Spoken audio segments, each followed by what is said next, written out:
Today's Would You Rather is, would you rather write a novel on a typewriter? Every time you made a mistake, you'd have to go back to page 1, word 1, letter 1. Whenever you made a mistake. T-Fan will be arguing that point. I be taking the position of, I would rather write every correspondence. No text, email, nothing. Everything has to be written out by hand using a Quill and Ink. T-Fan, the floor is yours. Well, see, Yum has to do this for 2 years. Everything he writes is with the Quill and Ink.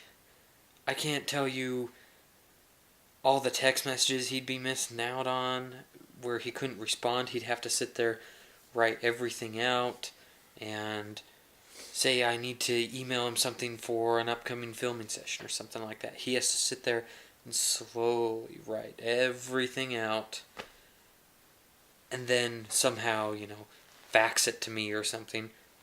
I don't have a fax machine, so how am I going to get that? He's going to have to, scan it in and then email it to me that way. But he couldn't write anything in the email, couldn't write a subject, couldn't write out the message, so basically you can't email at all.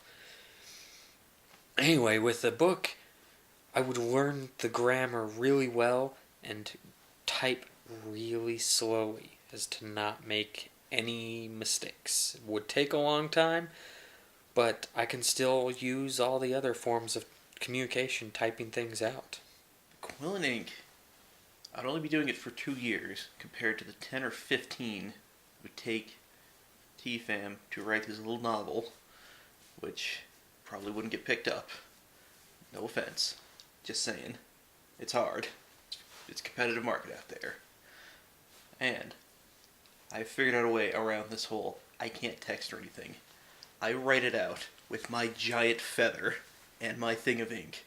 Then hand it off to a middleman. They send it off for me. It's going to take forever, and it's going to be horribly complicated and infinitely confusing. But I can still kind of sort of receive texts and emails and send out emails and texts. It'll be a little confusing, but I can still do it. Plus, it's a Quill and Ink. It's one of the coolest things you could possibly write with. It would be kind of cool to write everything in Quill and Ink, but I could still do that if I wanted and just do it on the side, I could write a letter a week or something like that. That's all you could really do. Your hands would start getting pretty cramped if you had to do that. Sit there, dab the ink, and then write something out. It'd be really frustrating to do that all the time. With the typewriter, yes, takes a long time, but you would learn to never make mistakes. You would learn grammar better than you could ever imagine because you have to be perfect all the time. And plus, when you're done, you can sit there and hold up, 400 pages and be like, I wrote all of this on a typewriter.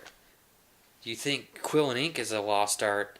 I think there are less people using typewriters than using the Quill and Ink. So typewriter truly is the lost art. Typewriter is a lost art. The device itself has gone by the wayside, but the act of typing has not. So that's still there. Audience, I'm talking to you directly. When was the last time you wrote out a letter, a piece of correspondence to another human being? Yeah, my point exactly. It doesn't really happen. Fire off an email, send off a text.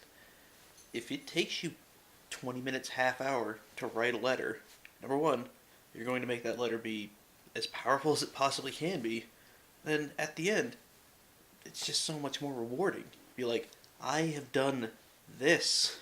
Something that this person is going to have to appreciate because I wrote this by hand. I didn't fire up an email in 5 seconds and send it off. No. I took the time to get the paper, to get the quill and the ink, dip it in, write it out, put it in the envelope, send it off, or in my case, hand it to my middleman. But if you don't have a middleman, which I don't blame you if you don't, good help's hard to find. It's just something. There's just something about writing a letter and sending it off to another human being that you really can't get from an email. Final argument. It's going to take you a much longer time. Even though it's only 2 years, you'll probably spend an hour and a half of that responding to the 15 seconds it takes somebody to fire off a text message. It takes a lot longer, more frustrating.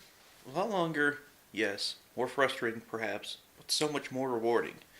Plus, you get to look like a turn of the 19th century business baron. Just think about that for a minute.